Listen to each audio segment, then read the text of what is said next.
Hi, dear viewers and listeners. We are live on Facebook, LinkedIn, and YouTube today, and I am very, very happy to have my guest Maxwell Ivey with me. And usually, I don't present my guests. The presentation is in the description of the post, and then when it goes to the podcast, I do the intro, record the intro after the conversation. But I know that Max is appreciating the other way, so here we go. Maxwell Ivey is known as the blind blogger and who sings on the podcasts. I've never seen anyone else doing that before, and he's just one of the people with the kindest heart that I've met in a long time. Very humble, with a beautiful mind and a wonderful soul, and a very open heart, and very, very, very kind. So, Max, I am very happy to have you as a guest today. Good morning to you.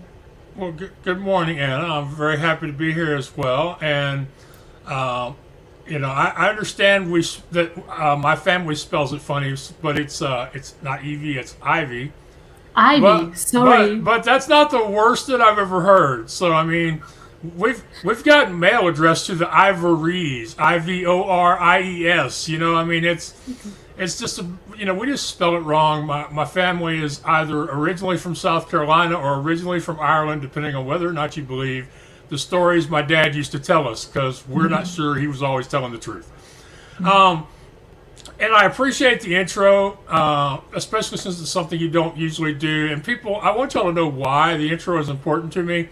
I feel like a lot of us are doing great work in our lives, but we don't realize it. We don't recognize it. We don't appreciate it. We don't think we're doing anything all that special until somebody comes along and points it out to us. So I actually coach my podcast guest students and even my coaching clients to start with creating your own intro.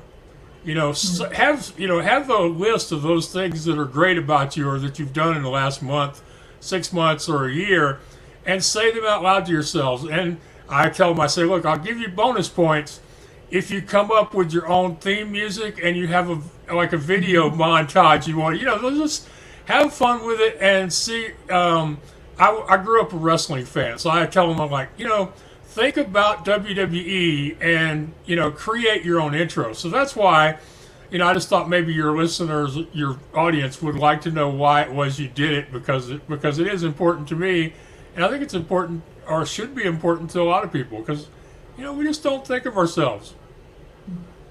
And thanks so much for explaining, and also for correcting me with the last name pronunciation. As I usually say, I took it from another person who I'm following. She's usually saying, "I'm not stupid, I'm just Swedish," when she likes some word or is not sure how to pronounce it in English. So that's the same. I'm not stupid, I'm just Ukrainian. And sometimes the pronunciation goes wrong. I see. Well, you have a very lovely voice, and I'm surprised at you're not having an accent, considering that you're Croatian. I mean, that's usually a language that never goes away with the way somebody speaks. So I'm very impressed now that I know you're from Croatia. I'm not going to let you get away with this. I'm not stupid, I'm Croatian. I ain't buying that stuff. It was Ukraine, but yes, absolutely. Okay, Ukraine. Okay, now we're on even footing, so we can go ahead. Yeah, the accents are even stronger sometimes. But yeah, I somehow managed to train it away. But today it's not about me, it's about you and what you can share with the audience, because you have a lot to share. And talking about sharing, you have your own podcast, which I didn't mention in the intro, which is What's Your Excuse? It's brilliant. You're having conversations with people who are overcoming or have overcome adversities.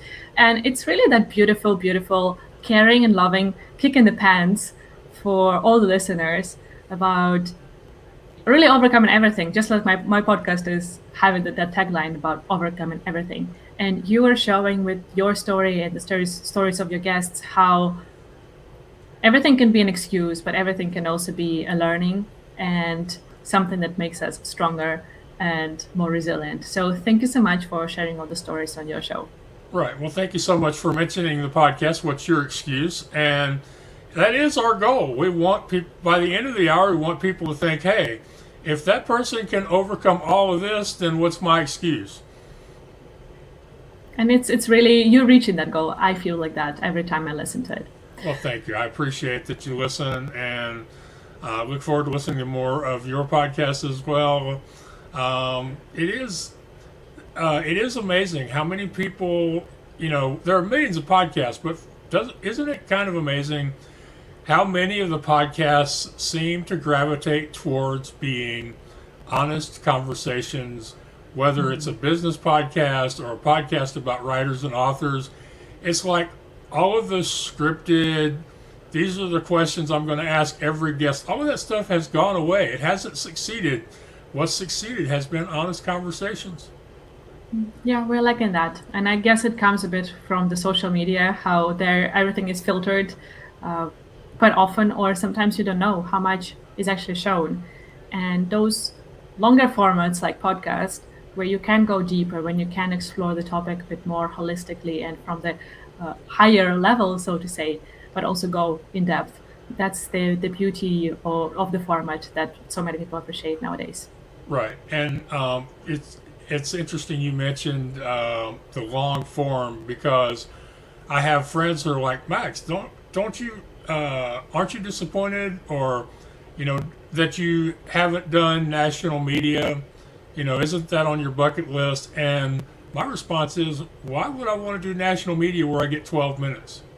What can I tell people? If you're lucky, quite often it's yes, 4. Yes, and that's not counting the intro and the we were glad to have you on the show, and maybe the host there's something in your bio they want to ask about that you don't want to talk about that particular moment or day. I mean, you're right. Sometimes you get 3 minutes or 4 minutes, but the average on national media is about 13 minutes. And I'm kind of long-winded. I have difficulty with brevity, so I've always joked, if I was on Good Morning America, about the time I'm halfway through my first answer, they'd go, "Thank you, Mr. Ivey, for coming on the show. We'll have to have you back again some other time."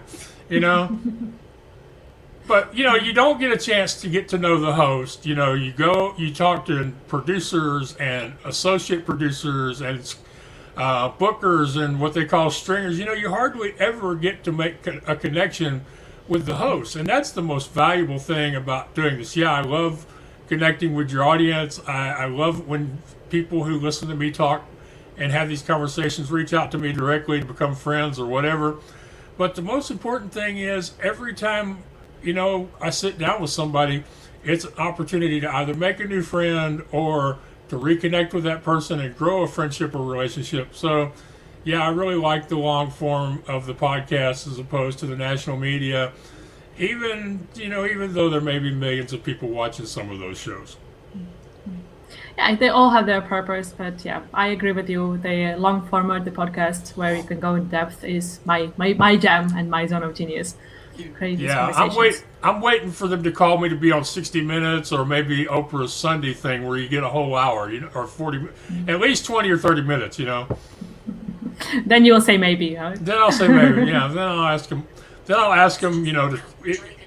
I'll tell them I'm interested if they're willing to treat me like the rock star that I am. We'll see where it goes. Then let's wait for that moment. Yeah. Max, talking about scripted questions, I do have a couple of them, and I usually start with one, yeah, I know. which is about leadership. I've distracted you very well up to this point, so yes. Now I'm not letting you distract me any further. So, Max, this podcast is about leadership, and I would like to ask, what is leadership and who is a leader for you? I think leadership is about being the example.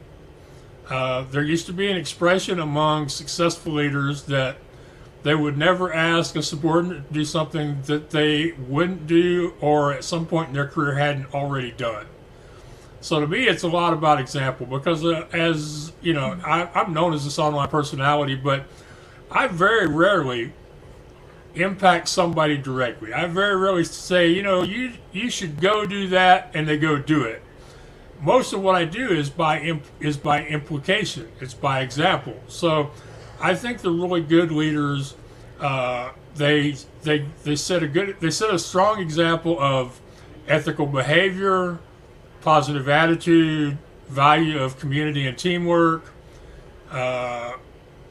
problem solving, including people instead of excluding them, and most importantly, listening as much, if not more, than you talk.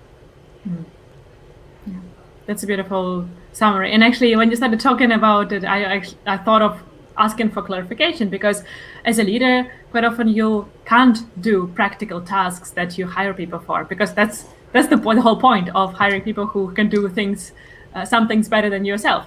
But then you gave those examples of ethical behavior, and it's basically setting the example of the behaviors and the values, right? And then the tasks can be different.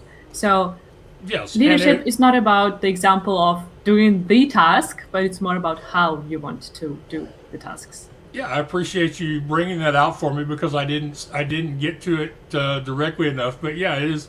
I mean, we have so many examples of where large corporations that had been in business for years failed because the leaders were no longer setting an ethical example, or the procedures became a top-down organizational structure where the people in the boardroom stopped listening to the people in the storeroom. That's a great example of showing or giving the this connection of that all levels matter, and the as you said, storeroom is a very important part of the organization where people know much better than sometimes the boardroom people. Well, one of I'm not a big fan of reality television, because most reality TV is way overscripted and is not real. But one of the things I enjoy the end of the Undercover Boss shows, because that's a show where these people, they're big time executives. They're living the lifestyle. They've got the golden parachute. They're making hundreds of times what their employees make, and they spend a week, quote, undercover, but you have to believe some of the employees know better. But they spend a week seeing their own company from the point of view of their employees, and just about every time they see stuff that their company is not doing right anymore, that they missed because they had no easy way to connect with the people in the trenches. Yeah. Yeah, it can be very awakening, and it's important to have the communication going, because there is so much information and so much important data that is lost somewhere in the communication between the levels. But Max, I want to talk to you today about the help. The theme for the podcast that your show goes on is about hypergrowth. So when the companies reach that stage in their development, when suddenly they explode, right? They need to hire a lot of people, they get a lot of new customers. And I want to bring different opinions about what is important in those stages for the leader. And I think the topic that you talk about, one of them, about asking for help and receiving help, is one of the crucial moments that actually can make it or break it for the leaders that lead and go through the hypergrowth stage of their companies. So could you tell us a bit more about asking for help? What do you see is happening in that area for a lot of people that you meet? Right. Well, I'm not exactly sure how this applies to your question, but I have heard from many successful entrepreneurs who have told me that they have difficulty doing this and wish that they could ask for help more often. So, really, what we're talking about is the fear of looking bad. You want people to think that you're succeeding, that your company is growing, excuse me, and that you're making this rapid expansion, and you really need to hire and attract a lot of very talented people, and your company is well enough that you deserve to have these great people working for you. But a lot of times what happens is you're just afraid that you think if you ask for help or if you ask for opportunities, people are going to think less of you, they're going to think less of your company, or they're going to think less of your brand. And I think it's interesting that a lot of companies would not think the first thing about doing a survey of their customers online to consider changing a product or a service. but executives, business owners, aspiring entrepreneurs, they would never think of asking their coworkers, their supervisor, one of their business partners, maybe their financial institution, for help or advice, because they just would be worried about what the other person is going to think of them if they do. So it really does come down to fear. And I like to do what I can to help people overcome this fear. So what I tell them to do is to put the focus on the other person. Because in most cases, when you do something nice for somebody else, when you can answer a question or solve a problem for them, it makes you feel really good about yourself. And if it's a case of a question where you had to draw on years of experience, education, or you've spent a lifetime developing a skill or a talent, then it really changes your day and makes you feel great about somebody coming to you and saying, hey, I know you're the expert, I'm really struggling with this, I would like to get your help or your advice, and I really wish you would help me. And so if you go to somebody like that, one, it's going to make them feel better, and two, if you ask sincerely, they are generally not going to think less of you. In many cases, I've been told that the person on the other side of the desk thought more highly of them because they were willing to ask the questions instead of just going ahead and making the decisions and most likely making the mistakes that would have cost them time or money or both, that would have maybe had them miss out on a great employee or a great partnership with another company that could have provided some of the talent that they needed. So it really does come down to overcoming the fear. And I've come up with this expression, and I'm going to say it twice because I think it's the most important thing that I tell people, and the most important thing I'm going to say today, which is, when you refuse to ask, you rob the other person of the joy they would have received from helping you. So I want you to think about the other person, forget about yourself for 30 seconds, and remember, when you refuse to ask, you rob the other person of the joy. You rob them of the blessing. You rob them of the energy they would have received by helping you. So that's what you have to think about. You have to think about the other person and that you're actually making their day harder. Their life, it would be more joyful if you would just go ahead and ask. And this applies to asking for help as well as asking for opportunities. Because a lot of people have a similar fear around opportunity. They're like, well, if I say that, that Anna should have me on her podcast, then I'm saying that I'm great.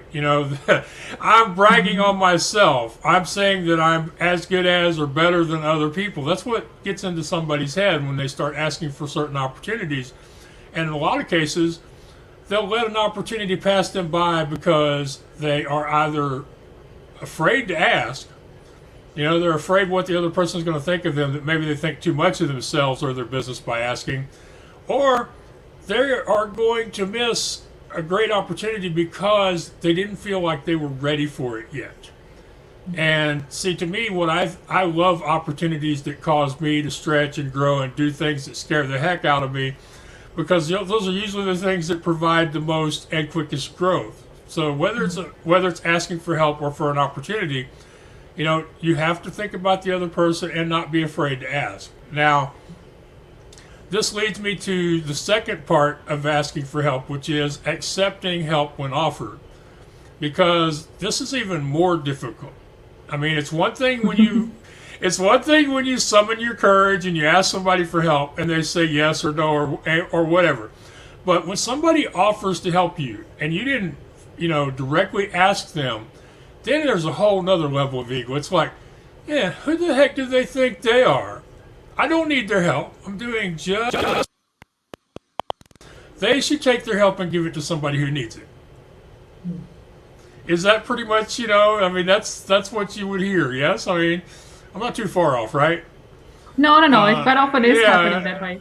Yeah. So, you're like, somebody comes along and they have a suggestion or some advice, and you're like, I never asked them. So the first thing when this happens, and it also applies to opportunities, because sometimes people will come along and ask you to be part of something, and you feel like, well, maybe they have an ulterior motive. Maybe they want to get something from me or take advantage of me. So there's also that fear when it comes to opportunity. But when people offer to help you, it takes more courage for them to reach out to you than it takes you to ask somebody on your own. So please remember that it took them a lot of courage. They risked their ego and the possibility that you may not only say no, but say no in a very negative, blunt, sometimes even angry way. So try to remember and treat these offers with kindness and generosity, because it did take them a lot of effort to do it. But the more important part is, we ask for help and for opportunities all the time without thinking about it. Now, the obvious ones are prayer, which I believe in, or meditation, or the law of attraction, which a lot of other people believe in. These are things where you're communing with God or with the universe, and you're asking, but you didn't directly ask the other person or the other company's representative. There's also, of course, the obvious of, making a phone call or sending an email. But what I'm talking about here is, we communicate with people around us, whether in person or over the net. We communicate with people subtly on a subconscious level all the time. We let words slip. We use language in blog posts or emails or comments on social media, and sometimes we are sending signals to other people and we don't realize it, because the problem is so deep in our subconscious, in our minds, that those words just seep into our conversation. And the people out there in the world who are great listeners, who are attentive readers, or who are what are called intuitive, they are naturally tuned in to other people.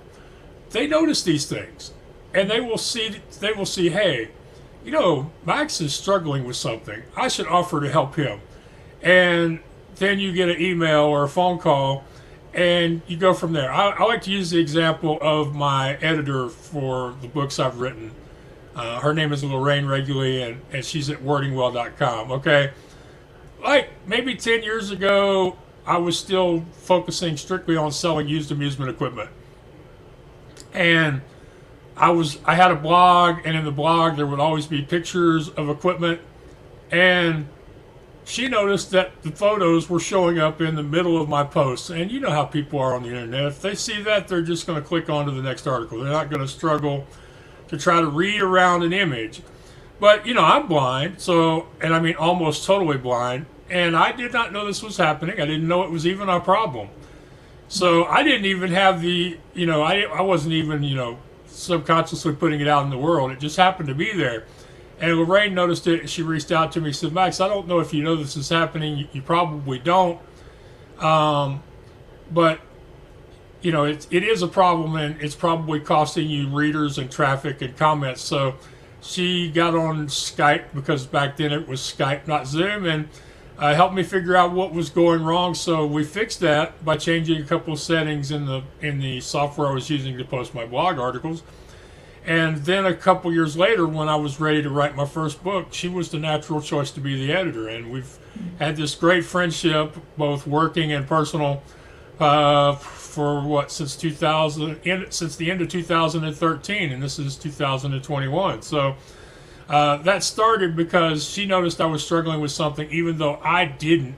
Reached out to offer to help, and that led to a business opportunity for her. So just remember, when people reach out to you, you probably don't even realize how bad off you are and how much you're telling the world that you need help, and you just don't notice it. Because think about it. How, you've got social media, you've got your emails, you've got to have the meetings with the clients, the prospective employees, the bankers, the suppliers, all these people that you're just trying to do the next thing every day to get you to either launch the business or grow the business, and you just really don't have time for a lot of introspective thought.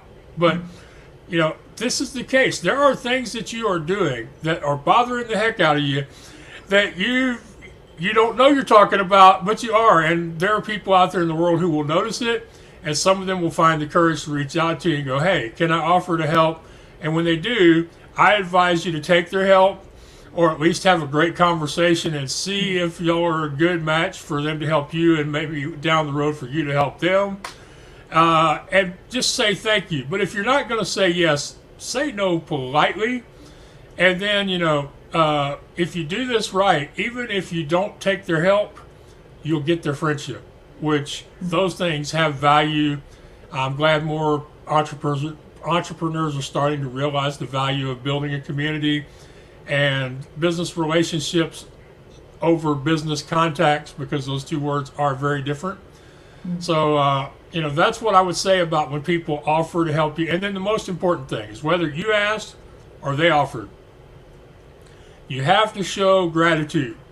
And I know your people are thinking, well, yeah, I'll say thank you, and I might even send them a card or a Starbucks.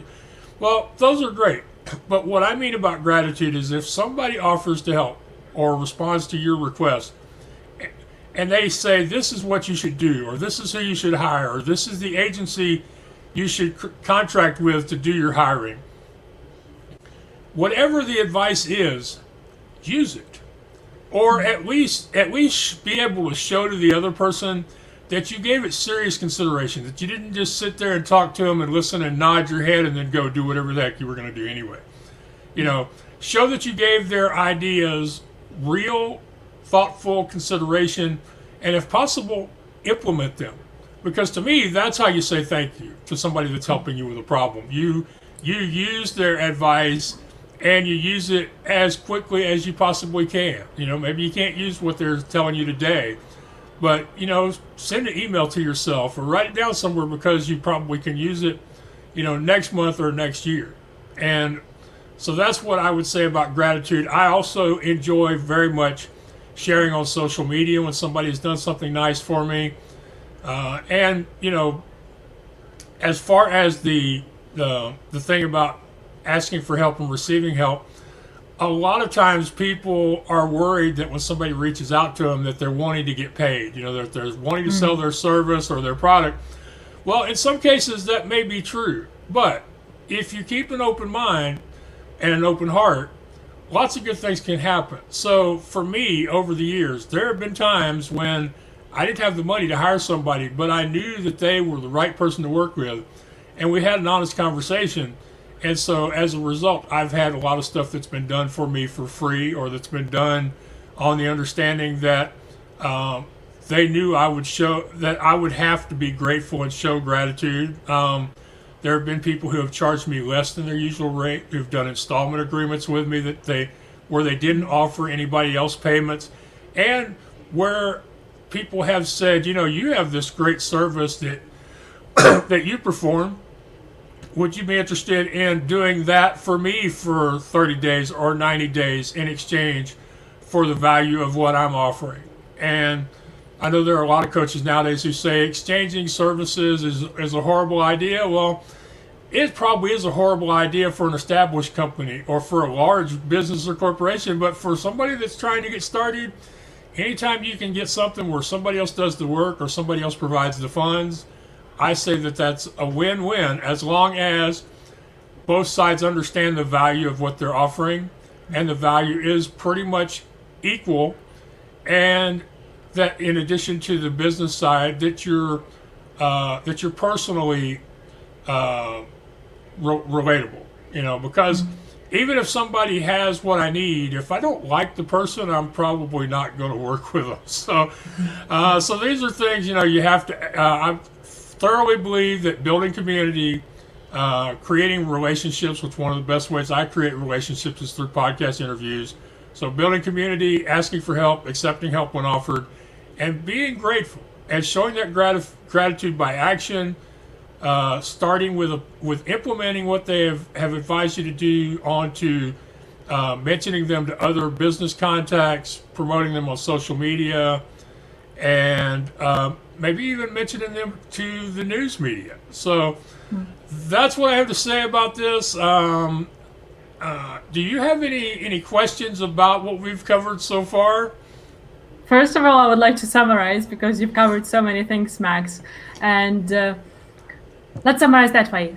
First of all, why would you have challenges to ask for help, right? And you said that quite often it comes from the fear that we will be seen in some negative way, that we will be seen as weak and perceived as incompetent or non-professional or whatever. And what you said, it's actually vice versa. When people are reaching out and saying, hey, I need help here, I'm not sure how to do it, and I know that you're better at that than I am, then you're gifting them with this trust. You're showing them Yes. that you appreciate Yes. them. And this is I really like how you put it, that if you're not asking for help, you're really robbing the other person of the joy of helping.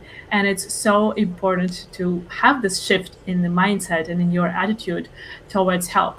It's really a gift, right? And there is so much research showing, like, if you are having issue with your mood, with your maybe some kind of thoughts, negative thoughts, and so on, go out and help someone on the street, donate money, contribute as a volunteer, and so on. And it's scientifically proven that that actually makes you happier. So think about it. Whenever you are in a need of help, that means that you can actually gift this joy and happiness to the other person that can help you. Yeah. So think yeah. about the other person. Right. Okay. Yeah, you're doing great. And I want to thank you. You have introduced me to a couple of amazing people. Johan, for one, who I've had some great conversations with.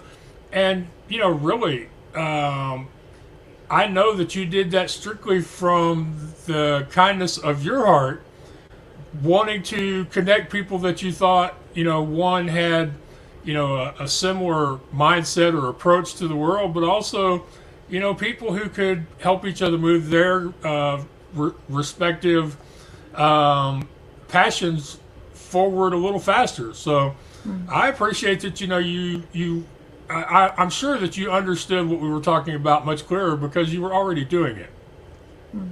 It is a natural part for me. I see the dots. I network with so many people, and then sometimes I see like, oh, those people need to talk to each other because they would really vibe, and like they would connect on the personal level or the business level. So I have a lot of people who have connected and who are doing business with each other or buying services from each other and so on and so forth. And it just brings me joy to see like those people, Yes. they win from this. And I just managed to connect the dots for someone who didn't know that they could have been connected that way. And at some point back in my corporate times, I was called. I was introduced by a colleague to a new colleague on their team, and they said, "And this is Anna. She's the spider." And then he got very.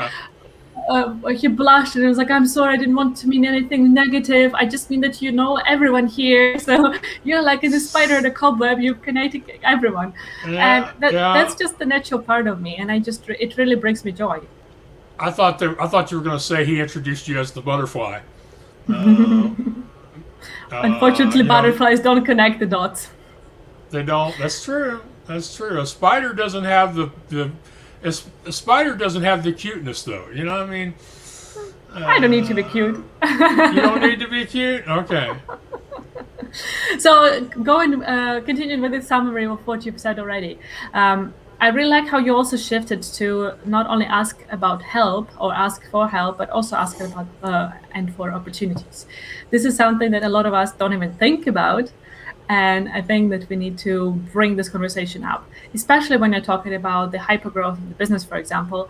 It's so important to think about like, okay, what kind of doors could be open for me here that would help me reach the vision of our company, help me empower my team and my employees and so on and so forth. So think about it. What kind of opportunities are you missing out on? And think who could maybe open up those doors, give you the keys, give you some codes, and ask for that.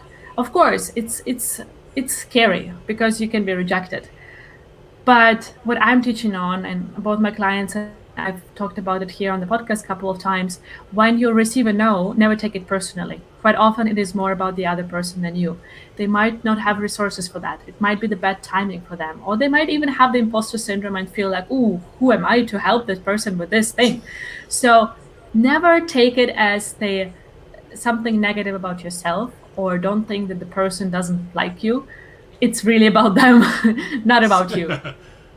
Yeah, this is so true. There can be so many things, and I need to add that the idea of imposter syndrome to some of the things, because I talk on this topic a lot, and that's one of the few things I have never discussed with my with the listeners on a podcast or with an audience in a talk. So I appreciate you giving me a new a new point to include in this whole thing. But I one of the things I wish coaches and gurus would do more is let people know that what they're doing is not easy, but anybody can do it with practice. And in my case, I want people to know that I'm very comfortable asking for two reasons. One, I grew up knowing I was eventually going to lose my vision, so I was trained by my family and teachers in school to never be afraid to ask for help. My dad always said, you're going to need their help. It's going to take you longer and be much harder if you're stubborn and try to do everything by yourself. So I have that advantage. I was raised differently than 99% of the world. At least 99% of the U.S., what we'd call the Western or civilized world, The other thing is I have a lot of experience being told no. So if you look at me and you're like, yeah, he's great at it, he's amazing, he's always been doing this. No, I haven't always been good at it. I've been doing it forever. So you're going to have to get comfortable with it, and the only way you get comfortable with it is by doing it. So I suggest start off by asking people who you think will probably say yes. One of the great things about being interviewed for podcasts and radio shows is in a lot of cases, these hosts need guests. They're actively looking for guests. Some of them sit up at night thinking, man, I wish the universe would just bring me one really good qualified guest. So when you reach out to a radio show or a local news station, these people need guests, they need stories, and they're working their butts off every day to find the next person and the next story. So when I reach out to show hosts or people in the media, I know that they want to say yes. They're looking. And if I present myself in a way that shows me to be the person they're looking for, they're going to say yes. So that's where I would start. I would start with people you think will probably say yes. Maybe somebody you've had a conversation with in the past, somebody you've known a while, somebody you're friendly with on social media, and it looks like from their content that y'all have things in common, and then work up to it. But besides being raised to ask for help, I spent 15 years booking for a small traveling carnival in the state of Texas. Now, where you live, they call them fun fairs. But here in Texas, they call them carnivals. And in Texas, I'm sure you've heard the expression, everything's bigger in Texas. Well, in Texas, if your neighbor's town has a bigger, better, or flashier or scarier carnival than you did, you're a failure. That's not an exaggeration. That's how they see themselves. It's, after football, it's your town's fair or festival. And so we had 7, sometimes 8 rides. Most of our competitors had 2 or 3 times as many rides, and most of their stuff was newer, flashier, and scarier than our stuff. So the only way we could fill our calendar was just to continue to ask people. And I got told no a lot. I got told no in every way it can be said in English, a couple ways in Spanish. And one woman even made me feel like I should go wipe my shoes on my rug after telling me that she was shocked I would think that they would even want something like a carnival. So I have, 15 years of being told no. That makes, doing what I'm doing now, reaching out for myself and for my clients and for the friends I've met along the way, that's easy. If after you book a 7-ride carnival in Texas, you can cold call or email anybody. So I just want to share this so people understand that this is not a natural talent. They can develop this through practice. And I agree with what you said. When people say no, Don't take it personally. A lot of times when somebody said no to me, it wasn't the right time for me either when they said no. But then there are other times when I asked for something that was totally out of my league, they said yes anyway. So you have to keep asking. I like to say, just press send. Don't let your fears keep you from your goals. So I encourage you, and I was, I said start, with somebody who you feel like will probably say yes. I'll make it really easy for you. Go to theblindblogger.net and click on the contact form and send an email to Max Ivey and go, hey, I saw you on Anna's show and you were either really good or I thought you were really full of junk and you have no clue what you're talking about. Either one is fine with me. And we'll start with an email and see where it goes. Because to me, every friend is an opportunity for something amazing to happen. And we can't become friends until one of us says hello to the other one of us. So start there, build your community, add at least one new person on social media that you actually plan to get to know that isn't just a number or somebody famous or, look cool to have it in your network. I personally do not add people to my LinkedIn account that I either haven't looked into or wasn't already interested in. And while I'm not perfect, I do a really good job of sending an actual real message to the people that connect with me over on LinkedIn, which is where I prefer to do my business as a podcast guest instructor and booker. That's where I like to do most of my work, is over on LinkedIn. So I send a lot of actual messages to people, and I send voice messages to people. And I don't know, did I send you any of my messages where I sing at the end, Anna? Did you get one of those? No? What exactly are you saying at the end? I said where I sing at the end. Did you get one of them? No, not singing actually. I only heard you singing in the podcast. Okay, all right. I've been having fun with voice messages. So here lately, when I send them to new people, I finish with like about 20 seconds of music, just because I know it's unique and I sound good and it'll be something that they'll remember and who knows, maybe they will be more likely to reply back to me. So yeah, I would say asking is one of those things. It takes practice. Don't be scared of doing it.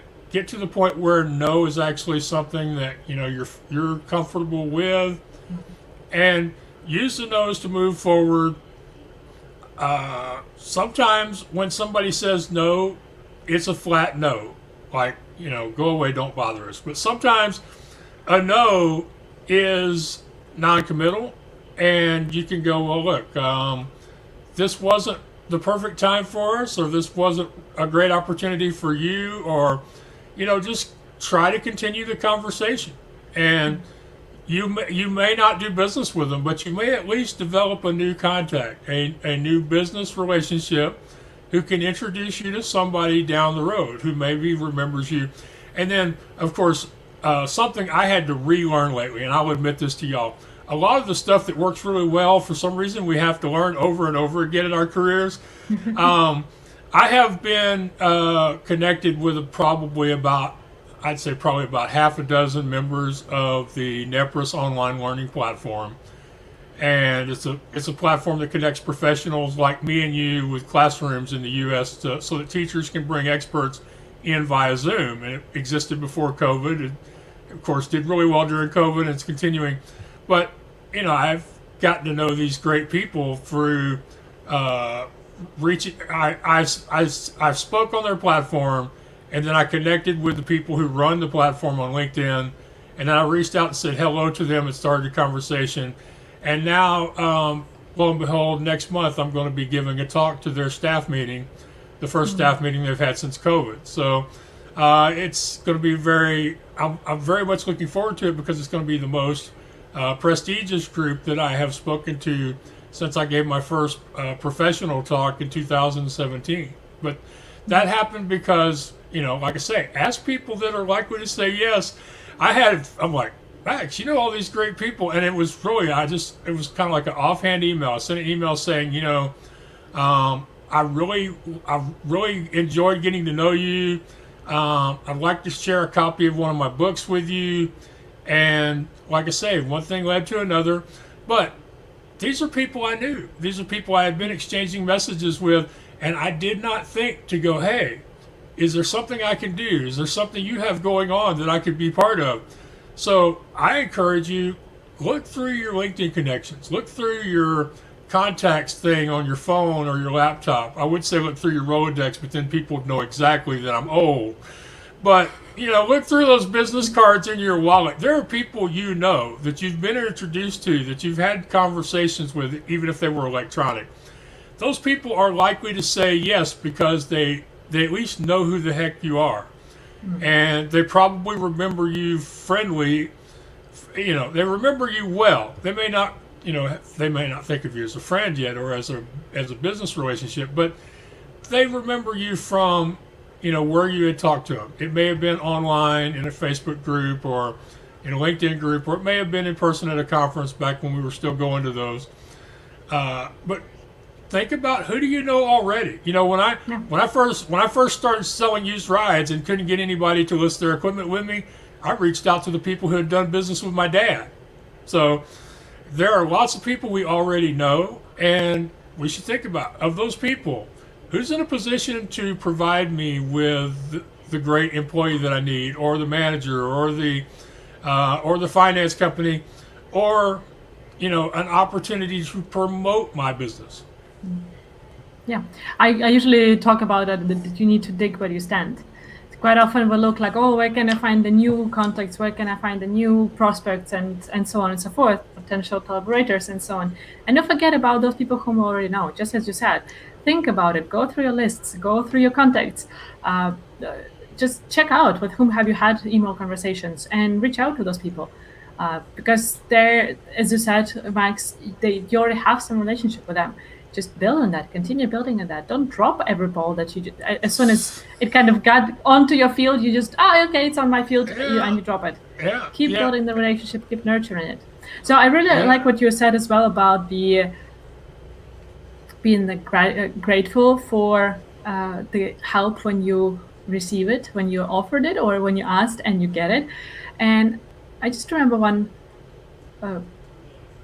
simple example. I met a fitness coach whose trainings I'm doing online. I was in Ukraine visiting my family, and I saw online that she was in Kiev as well. So I reached out to her and said, Hannah, I've been following you for a while, and I've been interacting with her contacts, so it was not the first touch point. And I said, I'm now in town. Would you have some time for lunch or a coffee? Because I would really love to talk to you, because I really like her spirit. And she said yes, and we met. And then I offered to pay the bill for both of us. And she just smiled kindly and said, I accept it with gratitude. And it was just so simple. And I honestly am having goosebumps right now. Thinking about that moment, because I would always be like, no, I'll pay for myself and those kind of things. I'm an independent person and so on. Oh. But she showed me this, like, it can be so easy. Like, I did it. I agree with. I hate to break. I'm sorry, because I was getting chills too, because in 2017 I went out on the road to do some speaking, and I didn't have a lot of money. So when people would invite me to go eat with them, I would go, but I would always order very frugally, because I was afraid, if I end up having to pay this bill, what am I going to do? Because I don't have the money in my pocket to pay for like a full dinner with a glass of wine or whatever. So I ordered very frugally, even though several times the person who invited me to go eat paid the bill. Well, last year, or year before last now, when 2019 at PodFest, which is a conference for independent podcasters, just for those of y'all who don't know, and I was there to speak, and I had been there the year before, so there were quite a few people who either knew me or knew about me. I meet this great couple after one of the breakout sessions, and I'm sitting there talking to him. The husband, he's a former firefighter that's doing a podcast on home safety and safety on the job site, and the wife is a mother who's wanting to do stuff about being a grandparent. And we have a great talk, and they go, well, we'd like to buy you lunch. I'm going, great. So we went and we went and sat down, and I ordered the food I wanted without thinking about what it would cost. I had a glass of beer. I sat there and enjoyed my meal. I was not anxious. And what was really funny is at the end, I'm sitting there, and the friend of mine who invited me to do my first talk in Philadelphia 4 years before, or 2 years before, he walks up, he says, "Max, I can't believe the transformation." I'm like, "What do you mean?" He said, "You forgot, didn't you?" I said, "What do you mean?" He said, "Man, when I tried to feed you in Philadelphia," he said, "I thought I was going to have to shove the food down your throat." It's like, he said, he just, couldn't believe the change. But it is sometimes just so hard to say thank you and go on about your business. Now, I've found it's easier for me to say thank you with strangers than it is with people I know, but I've gotten so much better at it. When I traveled to New York City in 2016 and into the beginning of 17, I was one of the Amtrak writers in residence, and I used my prize to go there during the holidays. And while I was there, I had a man buy my breakfast. I had a cabbie try to give me his umbrella until I pointed out that a guy with a cane can't also manage an umbrella. If you think about it a little bit, it'll make you laugh, or at least it will make you smile.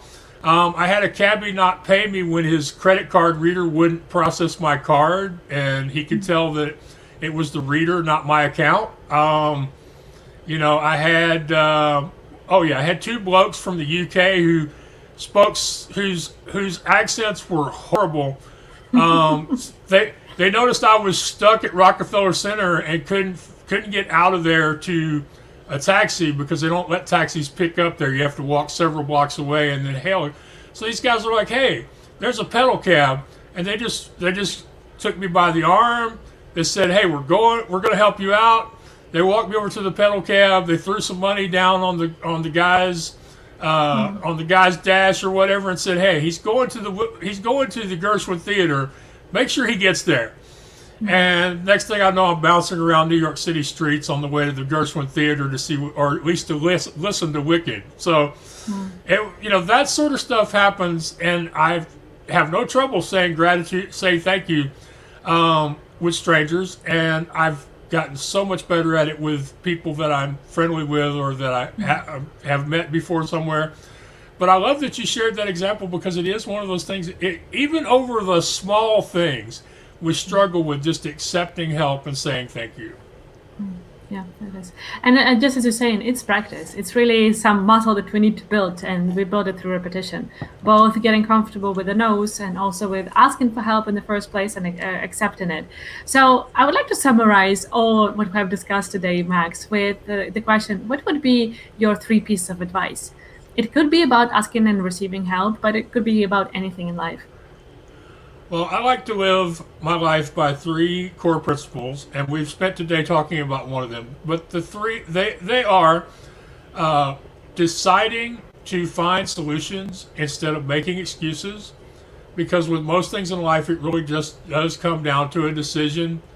And a lot of times there are many solutions available to us, but they're not enjoyable. So the successful person will not only find the solutions, but they will act on them, even if they don't like having to do them in the short term. The second principle is to ask for help and accept help when offered, and we've talked a lot about that. But I'm always surprised how much this topic resonates with business owners and aspiring entrepreneurs, and how many of them tell me they struggle with it. And then the third one is be determined to find the positive in every aspect of your life, whether that be your personal life or your business life. And again, I say determined because finding the positive is not easy. It takes practice and effort. You need to develop a routine or a ritual to help you find the positive. And on this one, I'd like to share another expression, if it's okay with you. Absolutely. I like to say that finding the positive is like finding anything else that's lost. Finding the positive is like finding your car keys, your TV remote, or your smartphone. You know it's there somewhere, and you keep looking until you find it.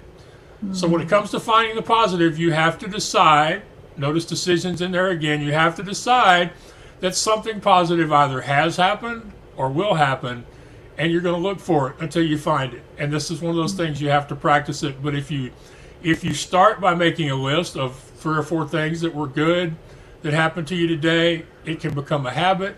And then when something really, really awful happens, then you have this muscle that's been built up to find the positive. Yeah, Those are my I 3 really love keys. those are so powerful, each of them, and all together, Max, they are really creating the powerful shift in the mindset that we all can use in our life to be happier and healthier, and just live more purposefully. Max, one practical piece of advice that our listeners and viewers can take today as the action step from That's very the podcast. simple. Is find at least one thing that you can do today that will move you closer towards your ultimate goal. It doesn't have to be a big thing. In fact, I encourage you to find something small, because even the small things can be scary if you actually think about them and not see them as routine. But find something you can take action on today, something you can say to yourself, I did something good today, and then either try to do at least one thing again tomorrow, or do more than one thing each day. It's all about taking the small actions. I didn't say this originally, so I'm stealing it from somebody, but I don't know from who. It's the small steps that add up to the big leap. So I say go out and do something. And I also want to remind people, I get told all the time that I'm an inspiration. People say that I'm inspiring. They say, hey, if Max can do it, then what's my excuse? Well, what I want to know is, what did Max inspire you to do today? And I really hope that if y'all are listening and you're paying attention, that you will let me and Anna know something you did today. Doesn't have to be huge, but something you can be happy with yourself, satisfied, proud of, and something to move you closer to your goal. Because to me, inspiration without action is meaningless. Yes, it's so powerful. And please, everyone who's watching and listening, do that. Reach out to us. Reach out to Max through his webpage, which we'll put in the show notes, and let him know, what action have you taken based on the inspiration you have received today? How are you maybe learning to ask for help or receive it? So, Max, last question that I usually ask is how people can find you. What could you help them with as a business owner and as the blogger? Please share all the resources you would like our viewers and listeners to tap into. Okay, I'm going to try to keep this short. Okay, they can find me at theblindblogger.net. They can also soon find me and my fellow podcasters with disabilities at wyexcuse.com, which we're growing a network to help support each other as podcasters with disabilities, because community is very important when you're trying to grow a business like a podcast, a radio show, or a television show. So they can find me there. They can also, if they want to listen to my show, What's Your Excuse? They can find it at theblindblogger.net, or they can ask Alexa or Google or Siri to just play What's Your Excuse? It's on all of those. It's on iHeart. It's on Amazon. But mainly, just when in doubt, go to theblindblogger.net. You can use the contact form, or you can just send an email to justask@theblindblogger.net. As far as services, I help people create and grow a brand through online media, whether that be blog posts, guest posts, news articles, magazine posts, podcasts, radio, TV, national, all of anything that can be done online, that can be done from your home, from your motel room if you're traveling, so that you don't have to really break up your schedule to promote your business. And the great thing about all of these things is they are fun. They are energizing. I do not get the same feeling in my body or in my heart after creating a blog post or posting on Facebook as I do when I sit down and have a conversation with great people like yourself. So that's what I do. I teach people how to be great guests. I book them on shows. But I really do help them create a brand around telling their story and their business's story. And I'm actually looking forward to finding one person who's really ready to invest in their business, who's ready to have me visit them in person and spend a couple of days with them getting clear on what their story is. Because until you can tell your entrepreneurial story, you really can't market yourself effectively. I mean, that's how people come to know, like, love, trust you, is they have to know who you are. So, in today's world, it's all about storytelling. To use the expression from the big blockbuster movies, it's about your origin story, and knowing what it is, being confident in wanting to tell it, being honest and authentic wherever possible, being open to whatever questions the interviewer may have for you. And in some cases, those questions may not be exactly in line with what you do, but they are in line with your story. So you have a great conversation. I like to say that's the most important thing. I do all the work, so all you have to do is show up and have a coffee with Anna and me and other people like us. Now, doesn't that sound fun? And that's what I'm looking for. I'm looking for somebody ready to just go all in on storytelling and online media to build their brand. So I'm hoping we'll find somebody like that today. But if not, they can go to theblindblogger.net/rockstar and download a free audio course on how to use interviews to promote grow the brand. Thanks so much, Max, for sharing all those resources. And also giving a shout out what you are looking for as a help, right? You're looking for this rock star who would like to. Well, I mean, I'm sorry if I overstepped there, but I mean, it just, I don't prepare these answers in advance. So sometimes I like to say sometimes I have the restraint of a Labrador puppy. So I'm sorry. Well, you got my reference. I'm having a good day. So I'm sorry about that if I overstepped a little. But I mean, I feel like that, this is probably a really good place to connect with that business. In some cases, the business may not have the funds to do it now, or they may not have the time, what we call the bandwidth nowadays. But that doesn't mean we can't have a conversation about it. And, I love helping people with their stories. So, maybe we could get on Zoom and talk for 15 minutes, and maybe I give you a nugget or two that helps you get focused on your story and helps you move forward. And then, maybe a year from now or 2 years from now, that business owner comes back to me. This is all about getting yourself out into the world, letting people see who you really are, because if you're not going to be authentic, if you're not going to be you when you do these interviews, you might as well not do them. So, I get a chance for people to see who Max Ivey is, what Max has struggled with, what he continues to struggle with, where he succeeds, where he feels like he can add value to other people's lives and businesses, and go from there. And the one most important thing about this is you can't come at what we're doing right now as this is going to get me a client today, or this is going to get me a contract, or this is going to get me an employment, or this is going to get me that great employee today. No, this is a river. This is a process. You put your content out there on a regular basis by doing interviews. And by the way, interviews are a great way to create content without really having to do any work. It's a whole lot easier than writing a blog post or creating an infogram. I mean, this is easy. That's the Genius Leadership Podcast. This is easy, y'all. This is fun. But you have to have your story. You have to be authentic. And that's hard for business owners. So, but yeah, at theblindblogger.net, I do business coaching. I teach people to be podcast guests. I help people launch podcasts in some cases. But mainly, I am just a guy who loves connecting people. I love helping people.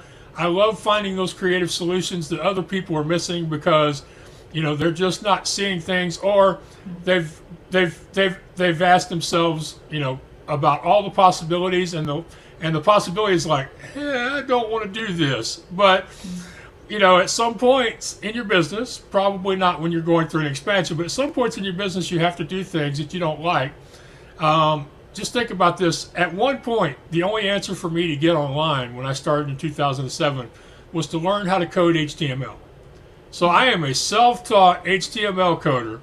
And I did that for 5 years, running a website, one line of code at a time. Now, would I do that again now? Not as long as WordPress is in existence. Would I wish that on my worst enemy? Not as long as WordPress. I mean, it's a nightmarish way to create a website, to have to code it from the back end instead of just doing the pretty stuff that you do with WordPress or Drupal or Wix or GoDaddy or whatever this is. So, I help people find creative solutions. I connect people. That's one thing me and you have in common. Is probably why we've become such good friends. Is we both really see our number one talent and goal in life is to see those people who should know each other, who can help each other, and introducing them. So, and one other thing for those people who are in business, a lot of times people miss opportunities because they're focused on what is it going to do for me today, and in some cases, the opportunity may not be something that's going to bear fruit right away. So, a lot of times I have conversations with people, and I spend a great 15 or 20 minutes talking with them, and I know when I hang up that they're not going to put any money in my bank this week or this month, but because I came at it with the right mind and heart, I had a very good conversation. So that's what we have to think about. This is my point is that there are often times when I will pitch somebody to a podcast host or to a magazine article that I've heard about that I don't have as a client, that I have no expectation they will ever hire me as a client, but they're perfect for the host. And so I send an email. It takes me 30 seconds to tell somebody, hey, I got this friend and you should know them. And then when I see that they actually connected and did something down the road, that's really exciting. I love that stuff. So, me and you have that in common. We really want to help each other, and we do that a lot of times by introductions and connections. But don't forget, there are some times where it will benefit you to do something today without thinking about what is this going to do for me and when. And I tell you, there's been a lot of time. It is a long game. It's really about building relationships and really not be in that game for the quick win for the win today, just as you say, Max. Yeah, unfortunately, so many people that go online have this idea they're going to get rich next week. So, that's what the social media has done in a bad way for us. We don't see those 15 years in the making of the overnight success. But that's just another story. Max, thank you so much for the conversation today. I'm sure that our listeners and viewers have found a lot of value in it and taken action. And please let us know about the action that you're taking, dear Genius Leaders, because we would love to know that. All right. Well, thank you so much for having me on your show.